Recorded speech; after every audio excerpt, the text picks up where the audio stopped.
So welcome to the stream, Adam. Thanks, guys. Great to have you here. Great to have Very you. excited to be here. Thanks so much. Can you introduce yourself and then give us the breakdown of the news from this week? Yeah, so I'm Adam Porter Price. I'm the head of M&A at Anduril. I also look after some of our strategic partnerships as well. Cool.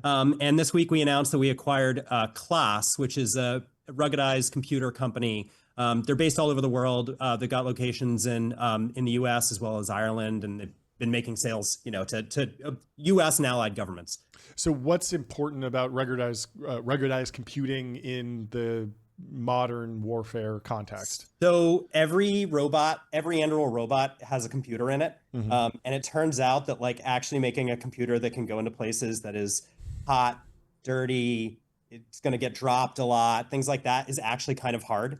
And we have tested other people's computers. We have taken computers out into the desert and tried to make them work on the back of a JLTV and mm-hmm. run Lattice, our operating system. Mm-hmm. And basically nothing works, right? It is a difficult and very demanding environment. And the only computer that we've seen consistently work when you're out in that environment where a warfighter has to be able to do something when they're out in the field is the Class computer. So we use a lot of their computers today, but we have visions for what we want to do with them in the future.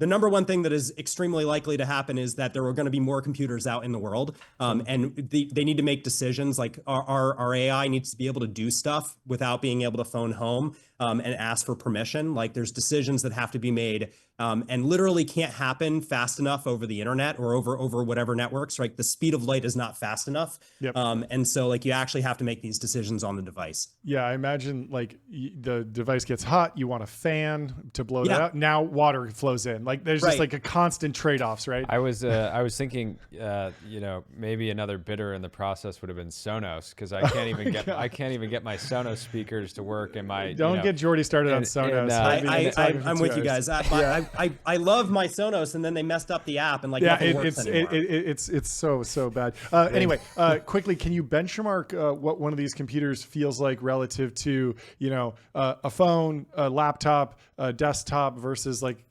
server rack of H100s? How powerful does the system roughly need to be if that's not classified?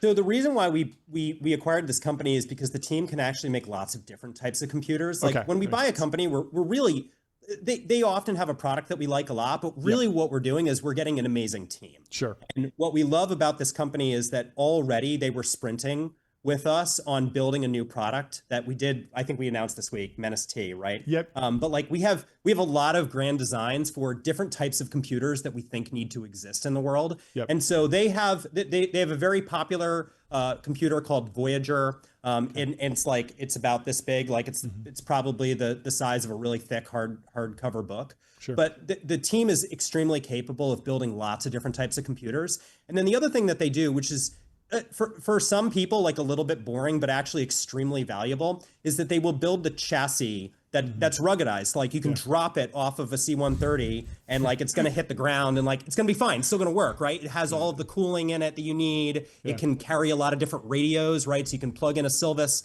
and a Persistent Systems and a whatever radio into it. And so you actually can go do the stuff you need to do out in the field. You can run Lattice, you can talk to lots of different people that are using lots of different radios. And this is just an absolutely invaluable capability that we have to have.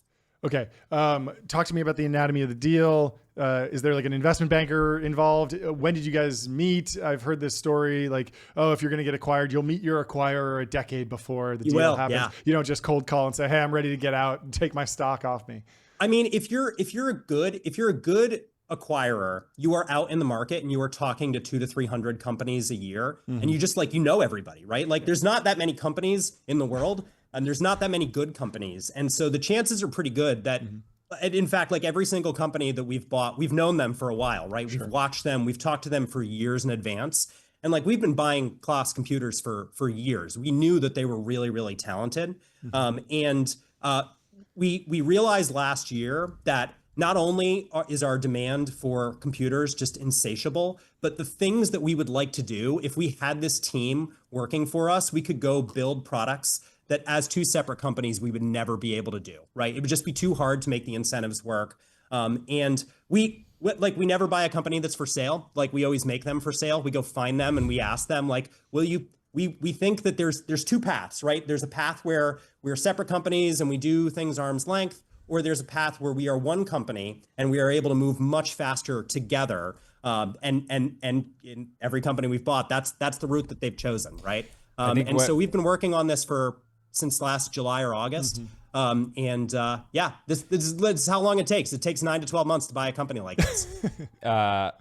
The line that stood out is that we don't buy companies that are for sale, and I wanted to highlight that because I believe there's a sentiment in the defense tech community that's, it's I'll kind of butcher. Who cares if I raise $200 million? Andrew will buy me. No, it's like shoot to be a new prime, and even if I miss, someone will buy me. I'll just run a process, and I'm so talented, or So I want to know, what is the state of like the market, the M&A market broadly? And the thing I wanted to specifically highlight was a lot of teams look talented on paper, but if you've raised and been working on products, even if you don't care that much about the products they built in the past, you're still going to be hypercritical because the real resume is like, well, what have you built with $10 million?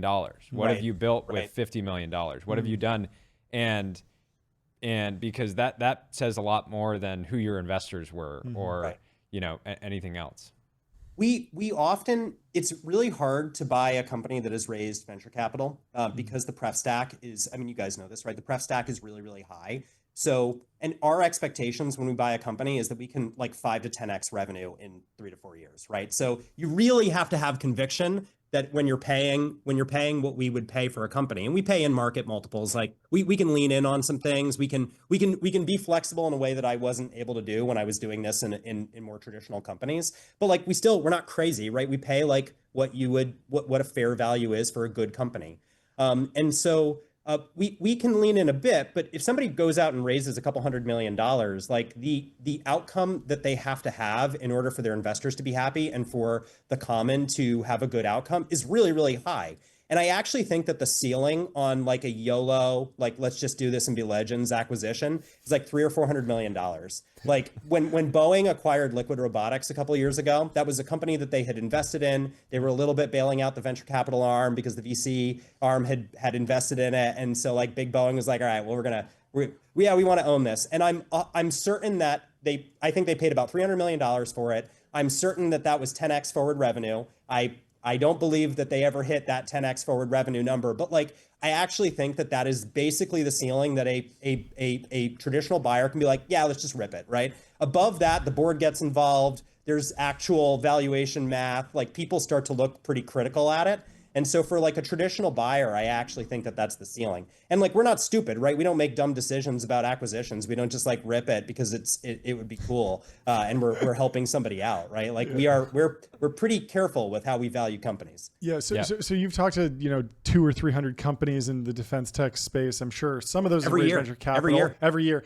How are these companies being built without venture capital? That seems very counter to the narrative. Everyone says, oh, I need to raise so much money because everything's so expensive. I got to hire all the engineers and pay for all the drones I'm going to blow up. But yet companies are doing it. So something must be, unspoken. It takes them longer time, right? Sure. But what you'll find is though that they just make decisions that you make when you have to be cheap and cheerful, right? You have to like hustle and you have to figure out a way to do it. And so like a lot of times when we find companies, they've just found a really clever way of doing something that allows them to get their product out. And like all of these guys are hustlers too. All these men and women who run these companies, like they move, they're hustlers.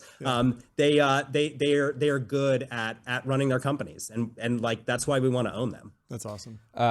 Do you expect more competition from primes on the M&A side in, call it 2-3 years? Like it seems like right now they're asleep at the wheel. And to be honest, I don't think a lot of talent would be like, oh, I want to be the talented team to go join the non-talented team.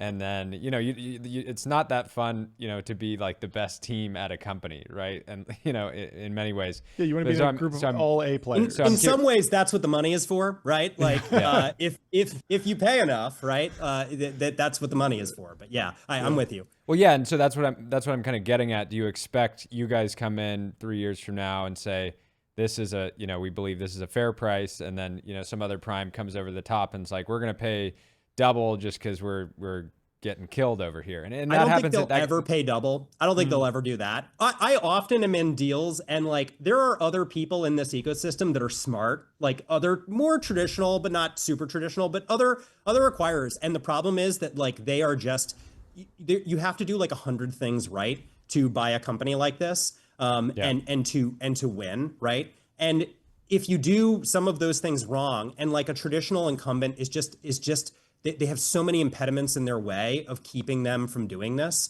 It's not just like finding a good company. It's not just showing up and saying like, we want to pay a lot for you. There's so many other things that you have to do right in terms of taking care of the team, committing to investing in additional products in the future. And so like, I think it's actually pretty hard for them to do. And I used to work in a more traditional acquisition environment, like M&A environment. I know what this is like. It's really hard for them to do. Yeah. Well, this is awesome. I know you have to get out of here. It's 11:29. We will talk to you soon. I'd love to have you back. We could go way deeper. I'm sure there's tons of people that would learn a lot from what you have to say. So thank you so much for joining. Thanks, guys. We'll talk to you soon. Bye.